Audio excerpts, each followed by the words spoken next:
Hi, I'm a 22-year-old and I've had no contact with my mother for the past year. She recently reached out to ask for help. This all began last year after I graduated from college and was living at home, job hunting. My parents have been divorced for the past 10 years, sharing custody of me until I turned 18.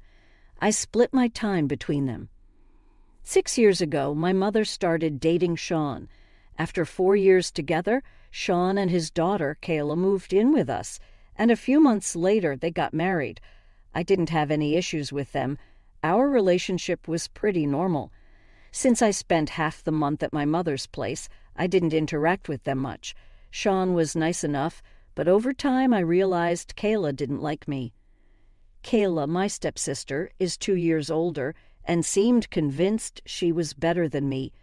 Whenever I tried to interact with her, she'd brush me off, so I stopped trying to be friends. Over the years, it became clear she didn't like me.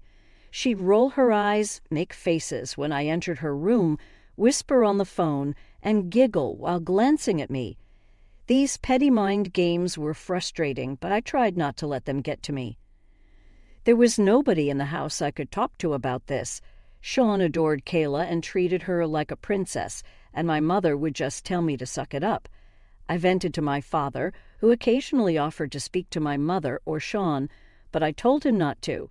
It wasn't worth it, and Kayla could easily deny everything, making me look petty and immature. I've always been closer to my dad. After starting college, I lived with my mother and stepdad for practical reasons. Their house was in the city, close to everything, while my dad moved to the suburbs for peace and quiet. During college, I'd stay at my mother's place and visit my dad occasionally. After graduating, I moved in with my mother permanently until I could find a job and save enough to afford rent. I wanted my own place, and since my mother didn't mind, I thought no one else would either. Everything was fine for a few weeks until Kayla announced she was pregnant. She had been with her boyfriend for 2 years, and they decided to keep the baby. They even planned to get married after the baby was born. Everyone in the family was thrilled, especially Shan. I congratulated her too. But 3 days after Kayla's announcement, my mother and Shan sat me down. They told me I had to move out. I was confused because the baby wouldn't arrive for another 9 months. I didn't see why they needed me to leave so soon. They explained they wanted to sort everything out before the baby came, and everyone got busy. I tried to negotiate, explaining that I just needed a couple of months. I was already looking for a place and planned to move out once I had saved enough money. But Shan got aggravated and said this wasn't up for negotiation. He and my mother had made their decision and I had to go. He said there wasn't enough room and they needed space for his real daughter and grandchild. He didn't care about my feelings and told me to suck it up and leave. I was shocked and hurt. It felt awful to hear that since I wasn't his biological daughter, he didn't care about me. My mother sat there quietly, letting him say these things to me.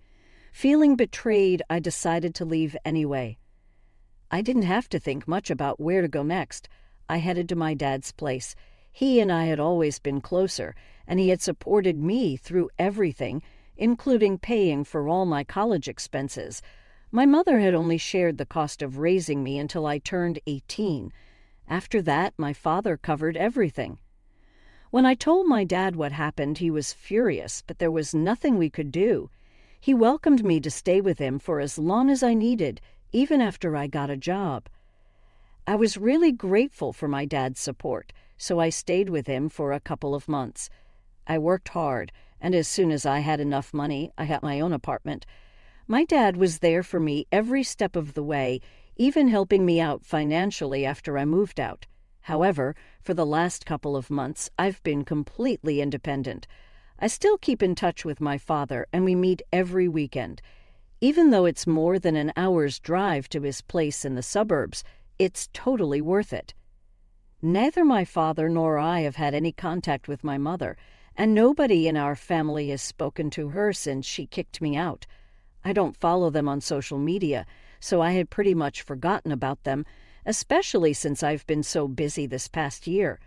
That was until a couple of days ago when my mom and Sean showed up at my apartment in really bad condition. Their clothes were in tatters, barely more than rags, and they looked like they hadn't showered or slept for days. When I saw them through the peephole, I decided not to open the door. It was a pitiful sight, and I knew they were there to ask for something.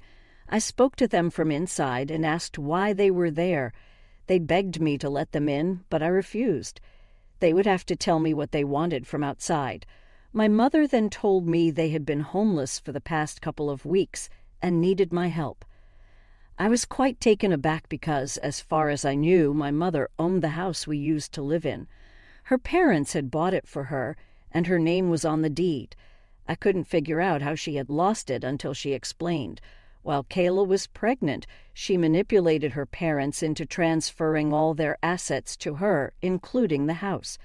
Sean and my mother had done this because Kayla's boyfriend's wealthy family had doubts about her intentions, suspecting she was trying to baby-trap their son. To prove them wrong, she and her boyfriend devised a plan to show his parents that everything belonged to her, and she had no reason to trap him for money. It took a lot of convincing, but Kayla finally wore my mom down. She managed to get her to transfer ownership of the house to Core. My mom had told her several times that it wouldn't make a difference because we would all still be living together, but she went along with it anyway. A month ago, Kayla got married to her boyfriend. The wedding wasn't as grand as they had expected, which was a red flag. If her in-laws were so wealthy, why wasn't the wedding more extravagant? Kayla had said they would split the wedding expenses, but it seemed like only the money from Kayla and my mom was being used. The whole thing fit into a $75,000 budget, which didn't seem much given her in-laws' supposed wealth. When asked about it, Kayla claimed she wanted a small wedding, and since her in-laws were paying for post-wedding expenses, like the honeymoon, she felt it was appropriate. So they didn't question it. 2 weeks after the wedding, my mom and I came back home from a visit to a friend's place to find all our stuff packed away in boxes on the porch. We rang the doorbell, but no one answered for about 10 minutes. When my mom tried to unlock the door, she realized the lock had been changed. Eventually, Kayla and her boyfriend came to the door and told us they wanted the house to themselves for privacy as newlyweds. When my mom asked why they couldn't get their own place, considering Kayla had said her in-laws were rich, both of us were shocked by her response. Kayla admitted that her in-laws weren't wealthy. She had lied to manipulate us into transferring ownership of the house and other assets to her. With the plan successful, they no longer needed us around. Kayla could now quit her job to be a full-time stay-at-home mom, and her boyfriend could start his own business. We were furious when we found out about the deception. We tried to get them out of the house, but since the deed was now in Kayla's name, there was nothing we could do. All our assets had been legally transferred to her without us thinking about the consequences. They had no choice but to leave that day. They stayed in a hotel for a few days, but it wasn't something they could afford long-term. So they started looking for apartments, but the rent was way beyond their budget. My mom and Scene had spent a lot on their wedding and never prioritized saving money. This caused trouble because they had quit their jobs a few months ago to start their own business, which hadn't taken off yet. Their main sales were through social media, but it wasn't enough. Their financial situation was already shaky, and they couldn't afford not to care about saving. After leaving the hotel, they faced a tough choice: either buy food and keep their business afloat or pay the high rent. For the last couple of weeks, they'd been struggling and ended up spending their nights in a nearby park, which was known for homeless people. A couple of days ago, they saw me walking into my building and decided to ask for my help. After hearing them out, I felt really sorry for their situation, but I couldn't help them. I was just managing to pay my rent and didn't have extra money to spare. I could only offer them my sympathy. When I told them this, they started yelling at me from outside my door, calling me heartless. Eventually they left, but my mom said she never expected me to turn my back on her after all she had done for me. Now I feel super guilty. Am I the asshole for telling my mom and stepdad that I can't help them even though they're homeless? Edit. Many of you asked why my mom and Scene can't afford the rent. In my city, landlords usually require at least 3 months of rent in advance before signing a lease. My parents don't have that kind of money right now. They spoke to several landlords, but none were willing to negotiate. They could only afford 1 month's rent up front, which wasn't enough. Rent here is really expensive, so I understand why they're struggling. My mom and Scene have always been big spenders. Mom never had to worry about rent before because her parents bought her house. But now she can't rely on them as they passed away a few years ago. She isn't in touch with the rest of our family, making it awkward to ask for help. I don't know about Scene's family. Honestly, I'm not surprised by this situation. They let things get out of hand and didn't save for their future. Their business isn't doing well, yet they keep spending money. At one point, I found myself feeling hopeless. My mother had a homemade jewelry business. She made the jewelry while Scene handled the finances. It was a small operation, but now they don't even have a home and are running low on resources. They can't continue the business, and I'm their only hope. Update 1. It's been 9 days since my original post. Most of you advised against contacting my parents, saying they should face the consequences of their actions. I get that, but when I walked past the park and saw them sitting there, looking defeated, I just couldn't ignore it. I tried for a couple of days, but eventually broke down. 4 days ago, I approached them and invited them to my apartment to freshen up. My mother changed into my clothes, while Scene wore a unisex t-shirt I had and his own jeans. They were so grateful, but I was at a loss for words. They told me they couldn't carry the boxes Kayla had packed for them since she took their car, leaving their belongings on the porch of their old house. I told them to wait in my apartment while I made them a meal, as they had been surviving on canned food. Then I drove to our old house. Seeing the boxes still there infuriated me. I rang the doorbell, and when Kayla opened it, she scoffed. She asked if I was there to talk about our parents and her actions. I told her I wasn't there for that. I told her she was a disgusting person for tricking her way into taking everything our parents had worked for. She had no talents or skills, relying on manipulation. I hoped her child would one day do the same to her, as that would be real justice. Then I walked away with a couple of boxes while she cursed at me. I had put the boxes in my trunk. There were only a few, mostly clothes and other things that belonged to my parents. I drove back home and gave them fresh clothes and everything else that belonged to them. I made it clear that this was just a temporary measure. I didn't want them to make themselves at home here. Instead, I wanted them to go back to their old jobs that they had quit a couple of months ago and tell their employers they wanted their jobs back. As soon as they were back on their feet, I wanted them out of my apartment. I was also going to allow them to live with me for free. I told them that with the money they had, I wanted them to split the rent and other expenses with me for as long as they were living here. I could tell they wanted to protest, but I told them they could either agree to my terms or I would kick them out as well. Then they really wouldn't have anywhere to go. So they decided to shut up and agree to what I said. After my discussion with them, I called up my father immediately and told him everything. I really wanted somebody to validate my decision of taking them in because I was not sure of it myself. I was worried about a lot of things and needed to speak to him to calm down. After talking to him, he told me I had done the right thing.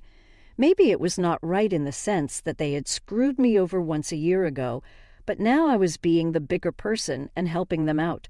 While I had survived because of my father, they had nobody else to count on.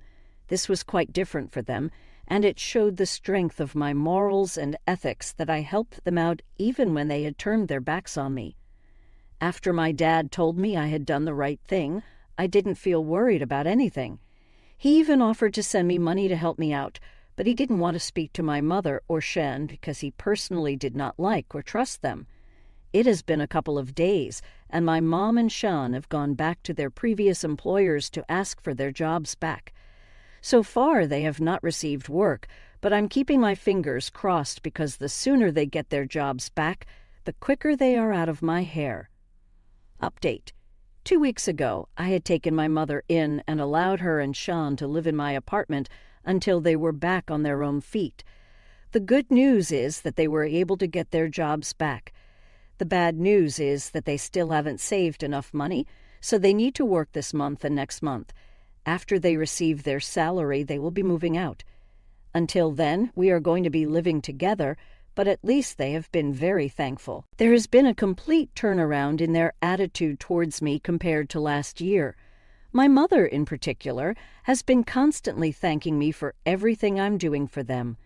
They are helping me with all the household chores, ensuring I don't have to lift a finger, even though I've told them not to.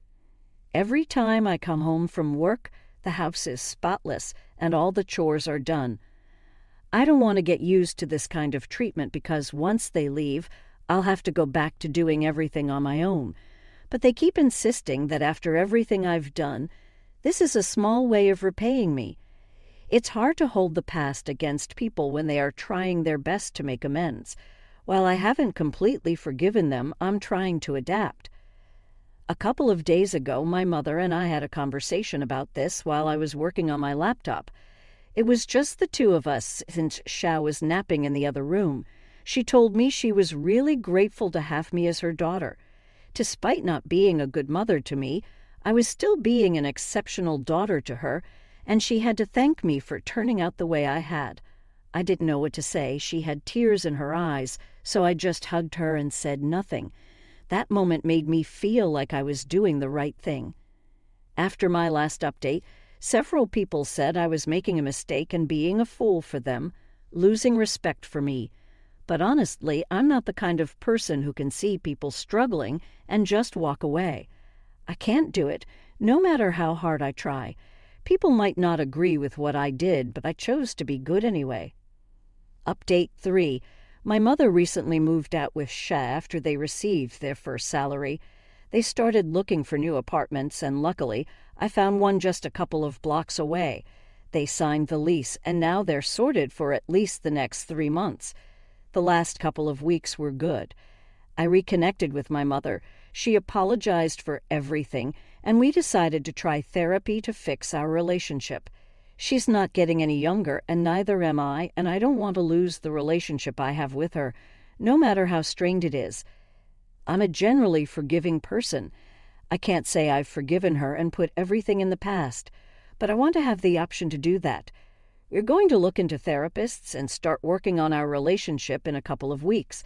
I've also put them in touch with a lawyer to figure out a way to get everything back from Kayla, since they were obviously manipulated and coerced into giving up all their assets to her. If there's some way to prove it, they might get some things back. It's a long shot, but it's worth a try. Knowing that Kayla might get off scot-free makes me so mad.